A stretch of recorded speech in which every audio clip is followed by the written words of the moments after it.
Hi guys, I'm Joy, and I'm here to help you on your awakening journey. One opinion out of many, please take it or leave it. And today I just kind of wanted to share because December 10th, I've been sober for 24 years, and it doesn't seem like it's been that long, so I just kind of wanted to share. And yeah, so if you're new to my channel, I have been doing like tarot readings and stuff. I do downloads. I share downloads from my guides. And I guess today I just really wanted to share because it's been 24 years since I used methamphetamines, whatever. And I just haven't found it necessary to stick a needle in my arm or my neck or anywhere else in my body for 24 years. And I think it's been pretty freaking amazing.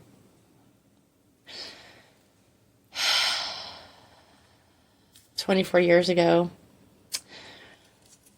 I was street walking, selling my body, whatever you want to call it. And I literally lived in motels, and I would hop around from motel to motel. And I was lost because I had tried to get sober many times. I've had boyfriends try to help me get sober. I had a lot of guilt over that too, because I lost really good people due to my addiction and not being able to stay clean, not being able to I wasn't able to even tell the truth at the time. I was lying to myself. I was at a point in my life where I couldn't even look at myself in the mirror. And it's crazy because I lived in and out of motels, and I literally lived right down the street from my mom and dad. And I remember that many times I would see their car and I would literally go hide. I mean, how awful is that? Instead of being like, hey, there's my people, run over to say hi, it was, oh my God, there's my people, I gotta go hide. Because I didn't want them to see me like that. Meth didn't really make me look too awful. I looked pretty good. But my soul, I felt dead inside. I felt lost.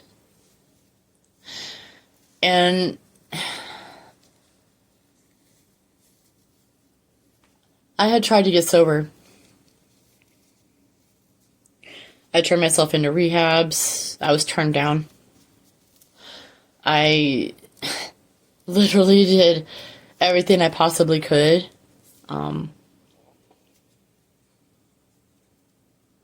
tried to intervene a few times, throwing tower moments my way, where I'm getting life checks and wake-up calls. I just couldn't seem to get it together. And when I lost my boyfriend, Daryl, at the time, he was the one who was really trying to help me get sober. He helped me, get a regular job. I had an office job. He helped me write a resume. He helped me learn how to build computers. And, I've been building computers since then. And, yeah, he was a really, really good guy. And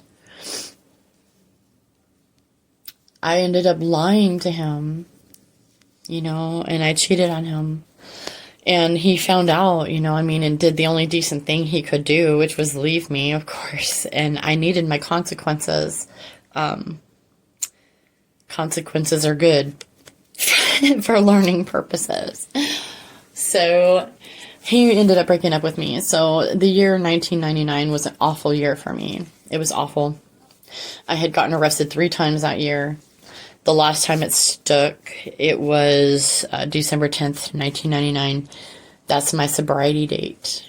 And what happened was I was writing bad checks, and I had sent someone in to cash it, and they narked me off or told on me, whatever. And so that's how I went down. I ended up going to jail for the last time. That was the last time, except for an overnighter and for getting in a fight with my ex.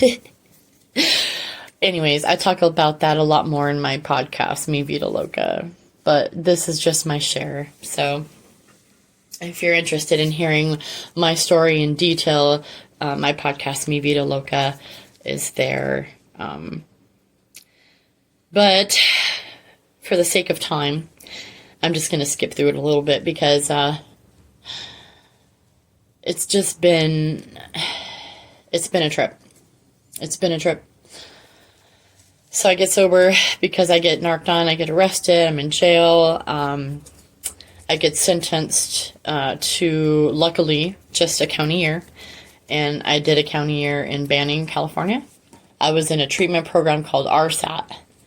So every single day I was in there, I was literally working program and learning about myself and working on myself. That's when I started my spiritual journey. It started way before that, but this is me trying to get sober. This is when God intervened, and I had the last tower moment up until now anyway. So I couldn't, before that I couldn't get my shit together because I tried, and I had gotten sober by being sent to South Dakota for a month. I had a month sober, and they still wouldn't take me in to rehab, and it was pretty sad. So I felt like I couldn't get sober. I felt hopeless. I felt like I was going to die in my addiction. And I'm really glad that I didn't. So I get arrested. I'm in there. I'm in Banning for a year. And I had to sit in groups. And people called me out on my stuff. And they told me all the things that I could change. Which was extremely painful at first. Because accountability feels like an attack if you're not ready to hear it, So I learned how to be accountable. I learned how to accept feedback. I learned how to... I started learning how to live. So, started working the steps. Started journaling. Started learning about myself, and really started taking accountability for my life and making positive changes. When I got out, I went directly to rehab again because I was terrified that I would go back out and start using again. Because every time I got out of jail, I would go home to my mom and dad's house, and I would start using again. It was like zero defense mechanism. Zero.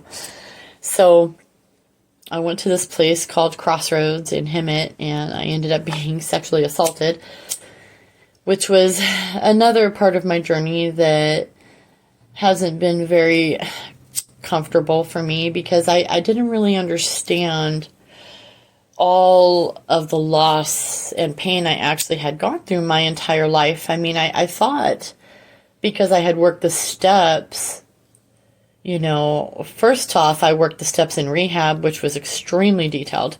And then when I got out, I worked the steps with a sponsor. Because after I was sexually assaulted at Crossroads, I called one of the ladies that came into the jail and brought AA to us. She gave me her number, so I called her and told her what was going on, and she came and picked me up. And she took me to a sober living in Corona, California, called Longview House. And that's where I started, actually living my life. And I had a job before I even made it to the house. We stopped at Taco Bell to get some food, and I ended up overhearing them that they were hiring, and so boom, I had a job right there on the spot. Just boom. That's how the universe takes care of us. Like, and I realized also through my learning that it wasn't really the universe that was doing that for me. I learned that that was me doing that for myself. I had planned that out before I came into this life. I planned out everything that was going to happen before I came into this life, before I was born, you know. Anyways, so I got a job before I even made it to the house. So I was self-supporting. I was learning how to be a responsible citizen and, you know, pay bills and pay rent, and how to be a mom and work a job. And my parents had my daughter at the time, so I didn't really have to worry about that. They had custody of her since I was really young, because I had her when I was 15 when I had my first daughter. So my parents took custody of her, which is really not what I wanted. What I wanted was to raise her and have them help me and support me, but they didn't do that. They did it for me. But anyways, moving along. And so I walked to work every single day, and I learned how to be self-supporting, and I ended up getting a job back with Hydrowave Spas. That's the job that Daryl originally helped me get. And I was their office assistant or receptionist. Anyways, I took that company. I literally started in that company, Hydrowave Spas, way back in like 1998. And when I started there, they didn't even have a computer, y'all. They were literally using a typewriter, and then everything else was like drawn with like rulers and paper. It was crazy. So I literally built the computer I worked on, and I took all of the forms, I created everything. That's the kind of work I can do. Like, I can literally take I build from nothing. Like, I literally built the computer I worked on. I created all of the spreadsheets, all of the sales orders, all of the purchase orders, everything.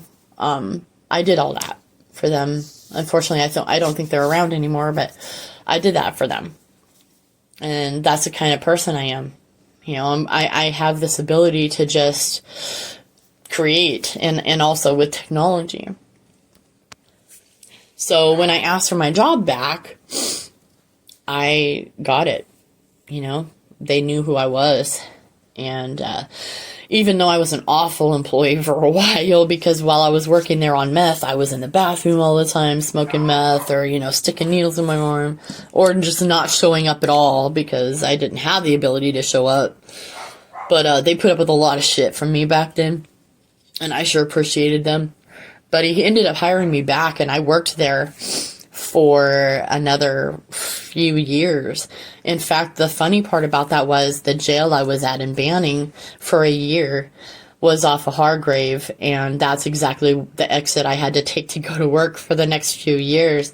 So I was there in Banning. Sorry for my dogs barking. Anyways, I was in Banning there for quite a while. And now I know that I was there doing energy work. I was working, you know, because we are multi-dimensional beings, which is something I've learned later. So I was doing all kinds of energy work while I was there. This is stuff that I've later learned. So I get this job, and I go to Banning, and I ended up having to get a car. At the time, I carpooled with them, and they used to listen to like mariachi music, and they were all Spanish. They all spoke Spanish. And anyways, they gave me a ride for a few months until I saved up enough money to get a car. And then I had a car, and I drove back and forth, and I was just learning how to do car payment and all of that. I paid that car off. I ended up paying that car off. You know, I was doing good. I was staying sober, going to meetings. I was sponsoring people. I was doing all of the things. I was learning how to be a good human being on this planet, learning how to cook, learning how to support myself, learning how to, learning how to be a good human. I don't know how else to say it, but I also learned for the first time that I was a spiritual being having a human experience. So I wasn't just here, I'm not just this body. This body is just my avatar, and I learned that from going to AA. So that's pretty amazing. Hang on one second. I'm going to get my dogs.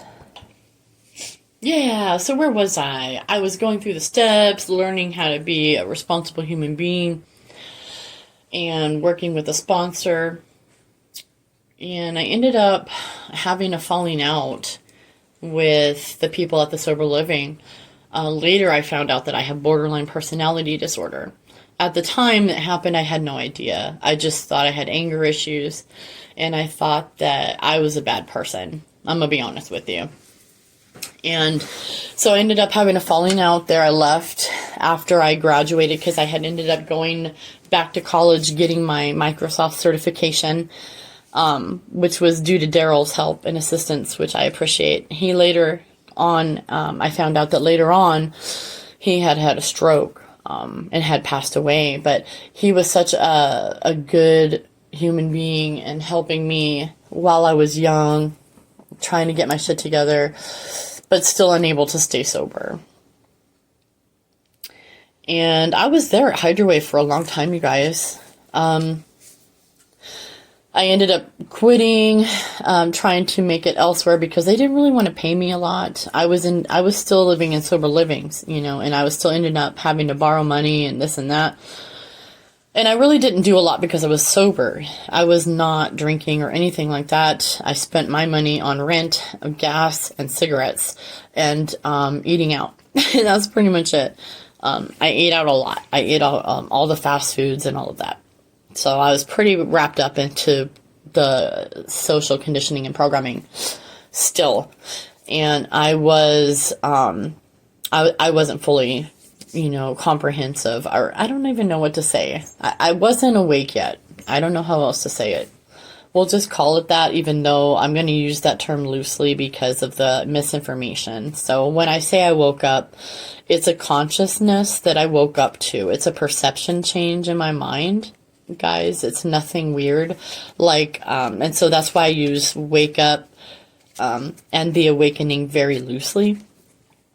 And I've had many moments now that I realize were breadcrumbs for me in my awakening, because I can look back and say, wow, that was very interesting that happened to me at that time, because, just like the sexual assaults and all of that, I didn't quite understand everything, except for I knew that I was broken. And the problem was I wasn't fully aware of myself and who I am. So here I am, I'm leaving the first sober living, and I was terrified, guys, because I had been at that sober living a long time. I was at that sober living, and my sponsor ran the sober living, so I was held to very high standards. She made me an example for everyone else that lived there. So, I was set apart. And I ended up leaving there, and I was running another sober living. So I ended up managing a sober living, but I still had so much to learn, and so much that I didn't know, because I worked the 12 steps and I was extremely thorough, and I was very honest, and I was as honest as I possibly could when I was working the 12 steps, because like I said, I was terrified that I was going to go back out. I'm still afraid of meth. And it's a healthy fear, because I don't want to go back to that. And I know that it will rob everything good from my life. No matter what happens in my life, I know that I'm better off not using. My life is better not using. So it's kind of a healthy fear that I have, to know that my addiction's still out there, bench pressing and working out and waiting for me to fuck up and use that first time, because my whole life will get wiped out if I live through it. And I know that because I was trying to kill myself while I was out there already. And I would fill syringes. I filled syringes trying to kill myself, because I really honestly didn't think I was going to make it. And I also didn't have any hope left in my life. I really didn't want to be here at the time. So I was terrified. I didn't want to go back out. And when I ended up leaving there, I had a breakdown when I was when I was running the sober living. So for some reason, I had a lot of issues still, you guys. Understand that when like I said, I worked the 12 steps to the best of my ability, but inside, I had disassociated from a lot of trauma that I experienced as a child, and I had no idea that I dissociated from it until I was in my 40s. And I will get to that, but I'm telling you guys that I really did think when I worked the 12 steps the first time that I was being thorough, I was being honest, and I got it all out as far as I knew. But there were just things that I didn't know I dissociated from. I had no idea, because in my mind, it happened to someone else. In my mind, I made it. In my mind, I made it happen to someone else. That wasn't me. That was someone else. So I didn't own it. I wasn't accountable for it. And so I don't know about accountability with that, but I didn't accept it as my own yet. And I didn't do that until I was in my 40s. So, I was still under heavy conditioning and programming from society as well. When I had a falling out at that sober living as well. And I went and I was trying to check myself into the mental hospital at that point because I really didn't know what was going on with me. And I thought that something was wrong with me. I felt that, like, I don't know, there was just shit that I did that I didn't feel like I had control over. And I couldn't describe that to people. Now I know it's borderline personality. So it's BPD. What I was experiencing was BPD. And I had no idea. And I didn't have any help with it because I didn't really have, like I said, people just believed I was a bad person. That's really awful, but it's true. Like, my behavior could be really awful sometimes. I can be really snappy, or I could be standoffish, or I could dissociate. But instead of trying to help me, everybody always just accused me of my behavior instead of saying what's going on here, because people know me. I'm extremely kind and nice and loving and gentle, but yet I have this side that is just crazy, kind of psychotic and dissociative, dismissive, people-pleasing. And, through my years later, I had been dealing with a lot of narcissistic behavior. I had no idea, though, because I was actually on the narcissistic side, too, because I can slide back being the empath, but I can also slide over and be the narcissist as well. I can go back and forth depending on how I need to be in life, because I've always had to be the chameleon. I've always had to change myself to fit in. I've always felt like I was the one that had to change. I was the bad person. I didn't fit in. I never fit in. Even as a child, I always felt like I didn't belong here. I always felt like I always felt like I was being watched too. Like, I don't know how to describe that. Like, I always felt like I had an audience. Even as a child, when I would play to an audience. It was the weirdest thing. Like, I can still feel like I'm always being watched. I have an audience, and I don't know how to describe that. So if you guys understand, comment, reach out, give me a thumbs up, whatever. I'm just here to share my story, but I know people are going to relate to me, People are going to relate to me. So here I am going along my business now. Through the time I was hanging out and going to meetings and in and out of the sober living houses, and I got a boyfriend, and I was with that boyfriend from 2001. We ended up getting married in 2007 and then divorced in 2012. And that period of time in South Dakota, I ended up moving to South Dakota, and I was there for 10 years. I ended up living there. My sister lives there. Her children are half Lakota. And the other ones, I love them so much. Not all her children are Lakota, but her stepchildren are. And I love all of them. I always have. It's just that we don't get along, and we were extremely toxic to each other, so, I don't know, so I don't really talk to them a lot, unfortunately, but I was there a lot. I loved South Dakota. In fact, I would go back in a heartbeat if I could. And so I was there from 2004 to about 2014. And during that time, I ended up moving my boyfriend out there because I ended up moving out there in 2004. I went out to visit, and it was the first time I bought my own plane ticket. I went out to South Dakota, I checked it out. I was visiting my mom and dad because they moved in 2001 to South Dakota. I went in 2004 to visit. I had a few years of sobriety under my belt, so I was confident. I was sponsoring people. I was doing well on my own, at least living at sober livings and such, and renting a room. I was able to rent a room. I mean, that's all I could afford. So, I mean, it's super expensive here. Anyways, I was doing well. I mean, that was doing well, to be honest with you. I was self-supporting. And so I flew my dad out. And I'll tell you, I went out and visited. I was there for like a week. I don't know if I stayed a week or two. And I absolutely fell in love with it. My dad took me to Keystone. My dad took me to Mount Rushmore. We went to Custer. But it's absolutely gorgeous. And then we went to Devil's Tower. So I've been all over that country. It's just fabulous. If you've never been there, it's highly recommended. And about that time, when I first moved there, I did go to meetings. I met a whole new crowd, a whole new group of people going to AA and staying sober, and I enjoyed it. I enjoyed it a lot. And I missed it a lot, but what happened was I moved my ex-husband out there and in 2005. And I got my first apartment, and I was in my 20s when I got my first apartment.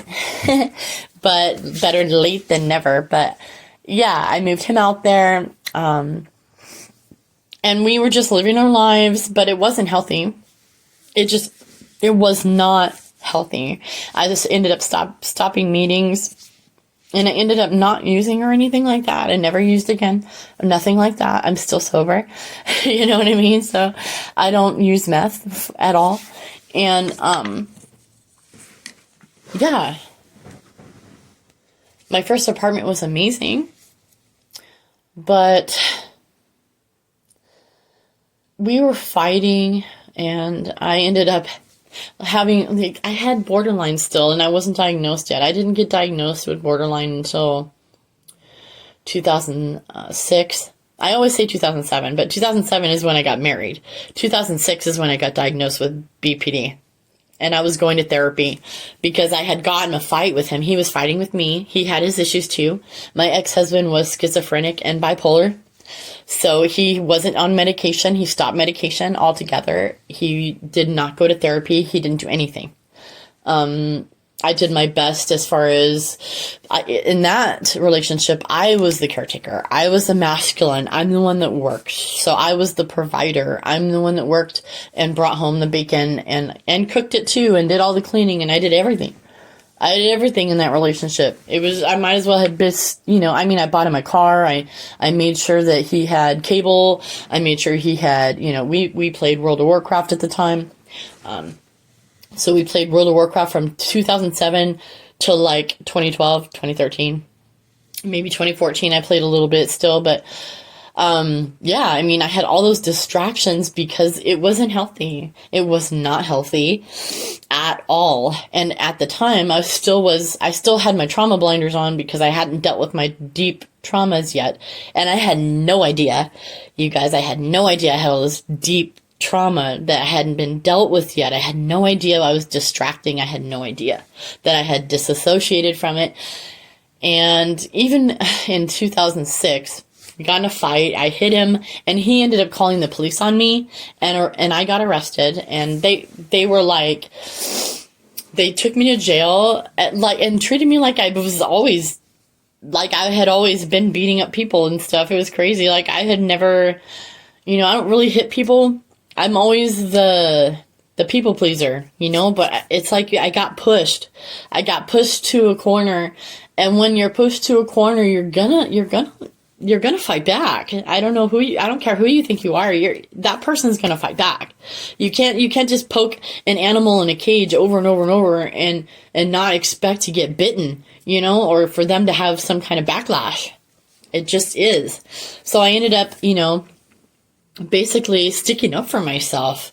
And I ended up going to jail, and that should have opened my eyes. Do you think that really opened my eyes, guys? No. I ended up going back. I actually got bailed out. My dad bailed me out the next day. I had to stay overnight. It was awful. It was awful because I worked graveyards and I couldn't sleep because I usually was up all night working. He almost got me fired, you know? But, so I was there, and I'm in jail, and I should have known, but I ended up marrying this dude anyway. Because I'm a glutton for punishment, I guess. And, yeah, I got out, and I wasn't going to go back. But I was going to work and everything, but he was texting me because he didn't have cigarettes. He didn't have any cigarettes, and I was his caregiver, right? So he made me feel like crap because I was the caregiver, and I normally provided all of those things, right? I was in my masculine. So I provided all of those things. So he played on my guilt and my people pleasing because I do have a big heart and I do care a lot. And I am extremely conditioned and programmed to put other people before me. So there it again. I put other people before me, and I end up marrying this guy on February 17th, 2007. Awful. I ended up getting divorced in October 2012. Yay. And I really should have just not been married again, but I ended up marrying my husband now. Not that I don't love him, not that I didn't, want to or anything like that, but we were both kind of coerced into it, and we both realize that now, how we were both kind of coerced in it. We probably would have done it a different way. That's all. We would have not gotten married in my parents' backyard. We would have done it where, both families could have been there and such and blah, blah, blah. Hindsight's 2020. But anyway, what a trip. That whole entire time, I was going to therapist, but it was really for med check. I was never I don't want to say given the option for therapy because they had counselors there and I could have opted for that. In fact, I did opt in for a counselor there, and I did. It helped me a lot. It did help me a lot.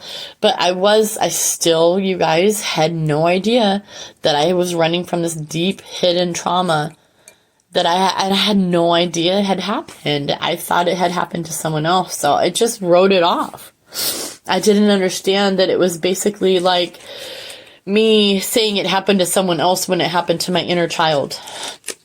And it was awful. Like, my inner child was suffering and never was healing.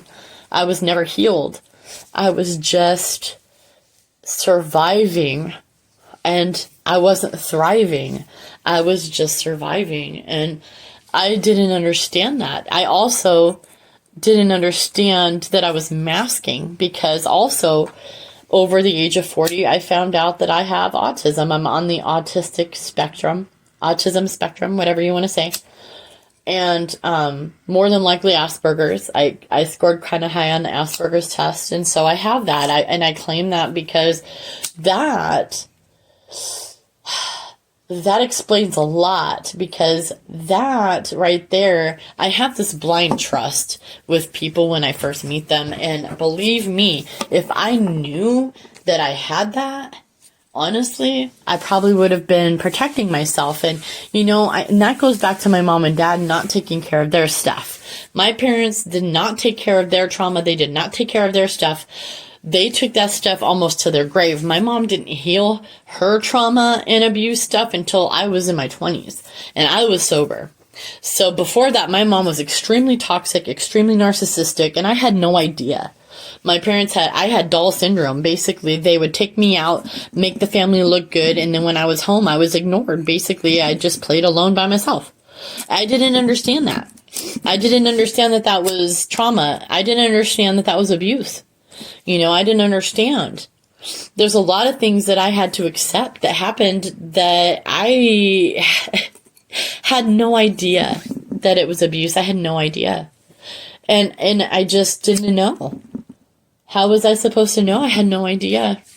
I was just coping. I was just surviving. I was just getting by the best that I could. Now, I have to be super careful because of censorship. But I was still sober, and I was still practicing the principles. I was still working the steps. I was still being accountable.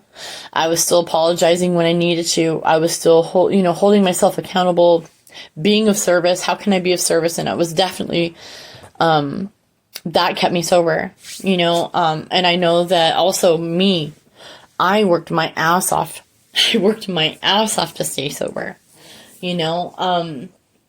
but I ended up getting a divorce and seeing someone else, and unfortunately I didn't take any breaks in between the relationships. I just went right from one right into the other. So this girl right here has been in a relationship since 2001, and I feel like I just really need a break. I know that I need a break, like not just like to run away or anything, but I just need a break so that I can work on myself and heal.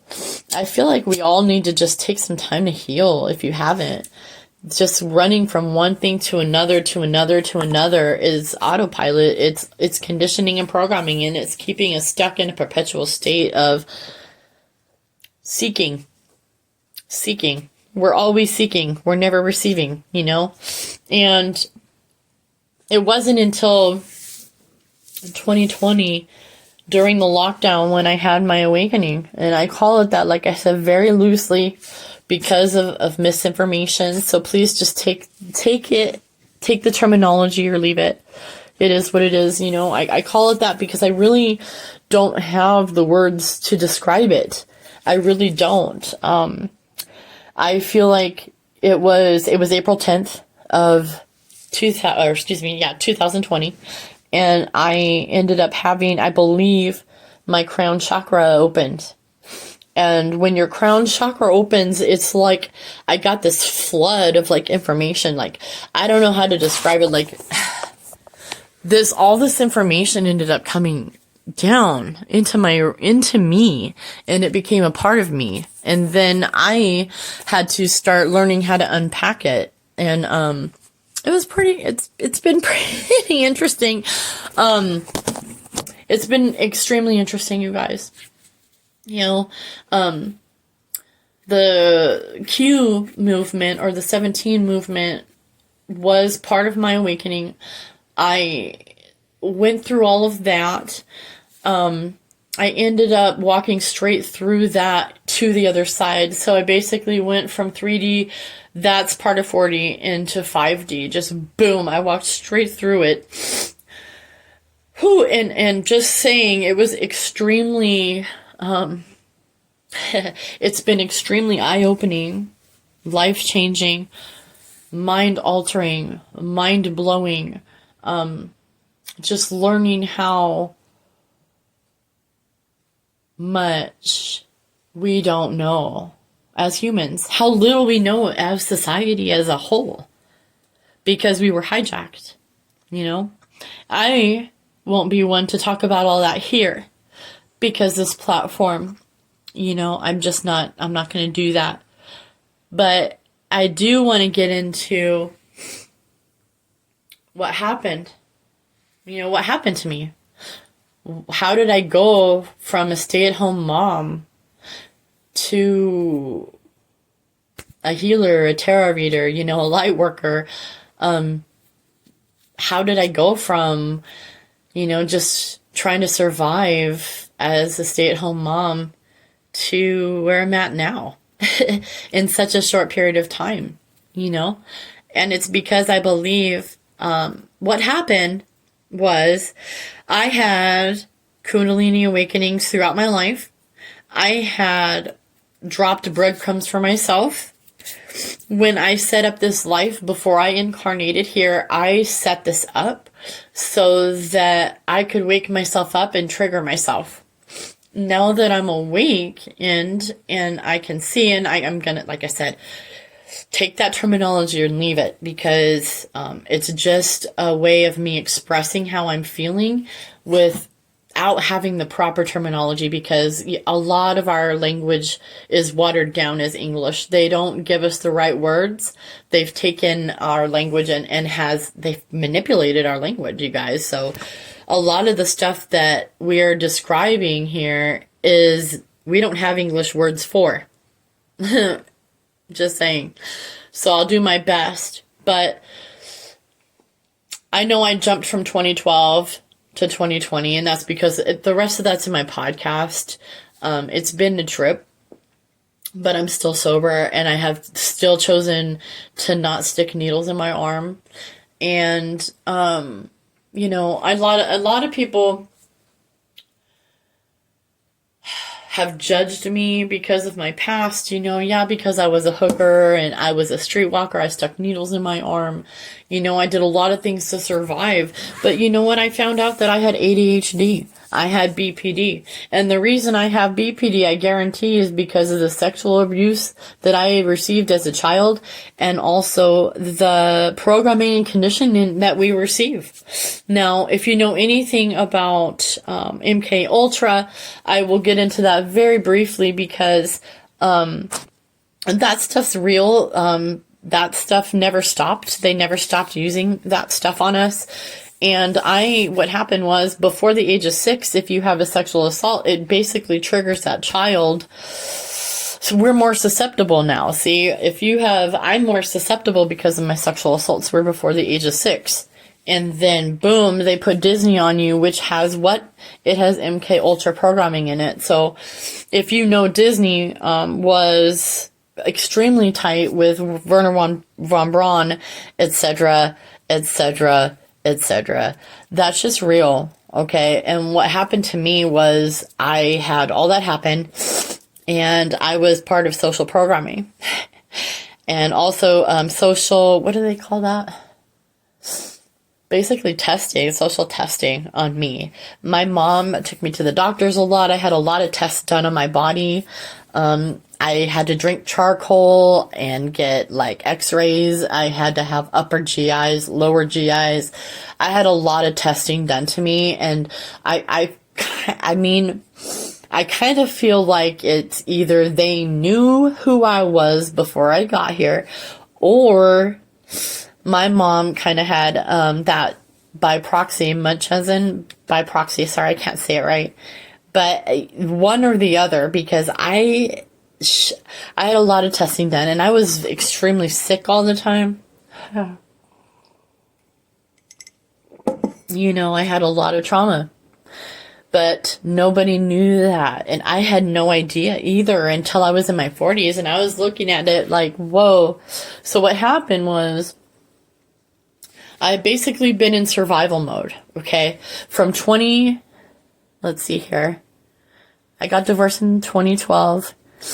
So, I mean, even before that, I feel like I was masking. So I've been masking a very long time.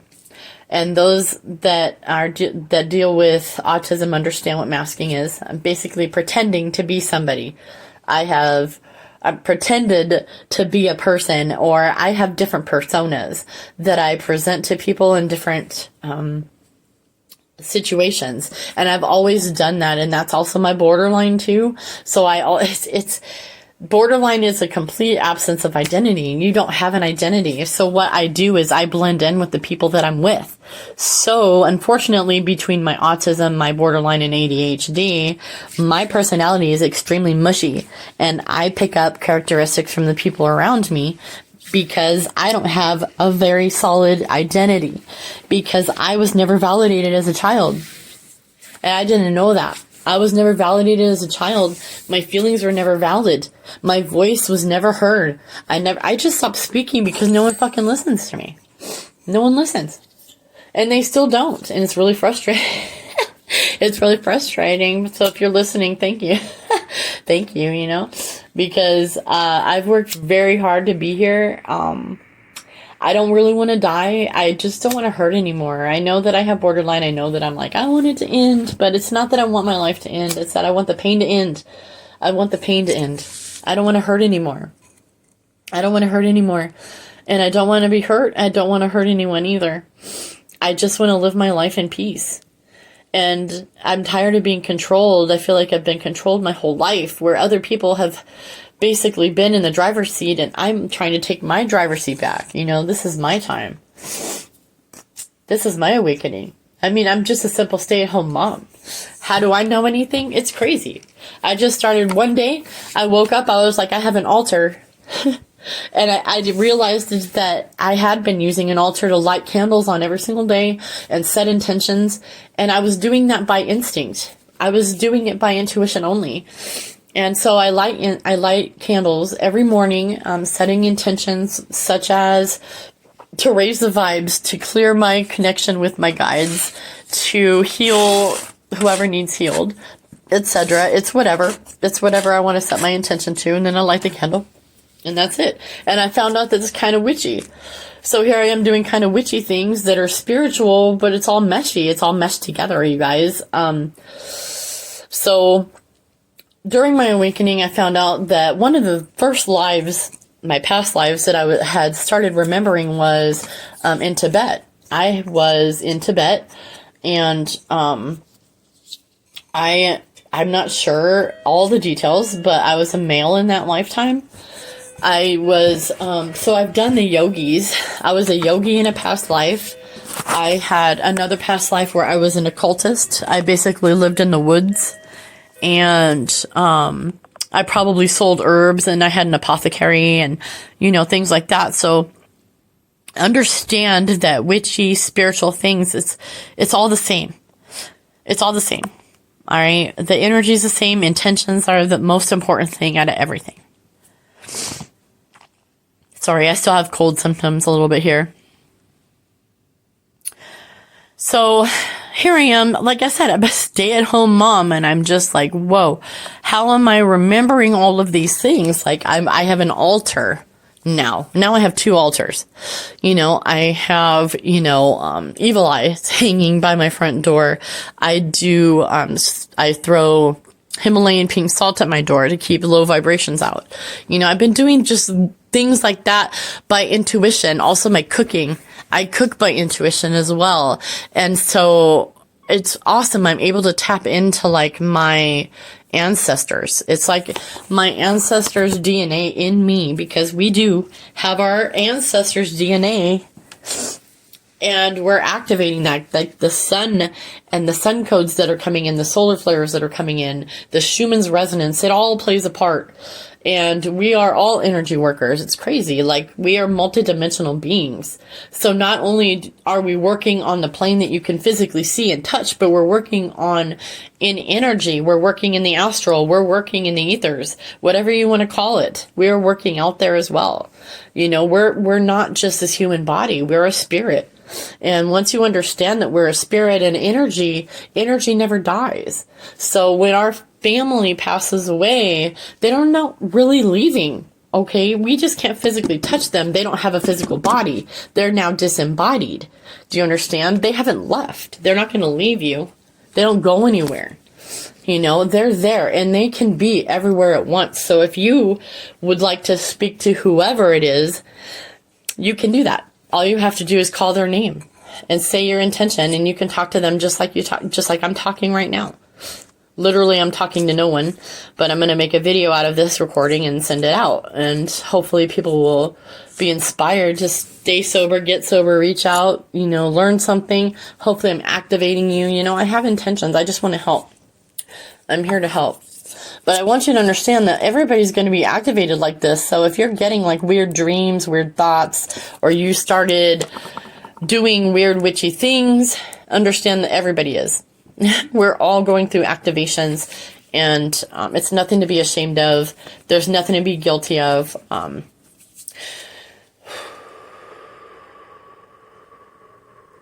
lot has changed. A lot has changed, you guys. 2020 was like a turning point for me. I watched Out of Shadows, and it broke me in ways I can't describe, and it put me into an immediate, sorry if you can hear the background noise, sorry. It put me in an immediate state of 3 days of darkness. They talk about that. So I was like, what is this? And it's basically, I got woke up in ways I didn't know existed when I found out that what was really going on. And I saw proof, irrevocable proof,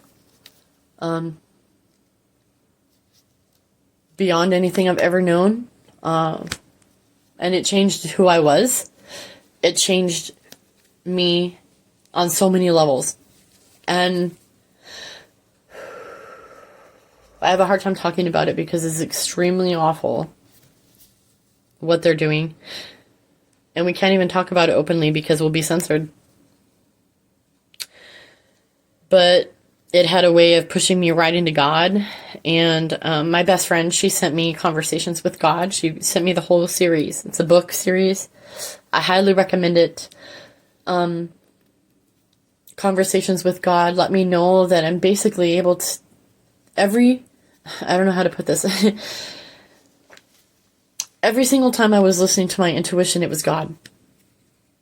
I'm going to say that again. Throughout my entire life, every time I was listening to my intuition, it was God. And it was a feminine. It wasn't a masculine energy. It was more of a feminine energy. And it was a very gentle, soft, kind, nurturing energy. And that's how I found out that I was tapped into Source. And I had been tapped into Source my entire life. That is what was guiding me. Aside from my inner guidance, is also Source, but it's also my guides. It's our guides, because we also have guardian angels, guides, a team, whatever you want to call it, on the other side that can see it. We also have a higher self, and our higher self is tapped into Source. So, and also our higher self can see the past and the future. And you have the ability to tap into your higher self. I learned all these things the past few years. How to do that, how to meditate, like how to tap in, how to channel, how to make sure that you're channeling from a high vibrational source. There's so much I've learned. And I can't wait to share. I have so much to share. But I want you to know that it is possible. Don't give up. Reach out for help. There is help. Okay? If you think AA won't help, just know that AA is a program for the desperate. It's not for people who have options. So it has a bad rep because, unfortunately, it has a bad rep from people who have other options. You know, but those of us who didn't have any other options, it's a lifesaver. It saved my life. It's not a religious program. It's a program leading you back to yourself. I can only speak for where I've been. I'm here. I'm here for you. I'm willing to sponsor anyone too. I'm a work in progress. And I'm not perfect. I'm not in competition with anyone. I want us all to make it. We've been through enough, all right? So, if you're listening and you're still here, I thank you. I love you. And I appreciate you. I'm so eternally grateful. And I'm so grateful to be here 24 years sober, because I honestly didn't know. I didn't think I was going to make it. I thought I was going to die. And I'm still here. And I want you to know that you can make it too. Don't give up. And please share this with anyone that it can help. I'm here to help. I'm here also doing life coaching. Thank you. I love you. And the best is yet to be, guys. See you next time.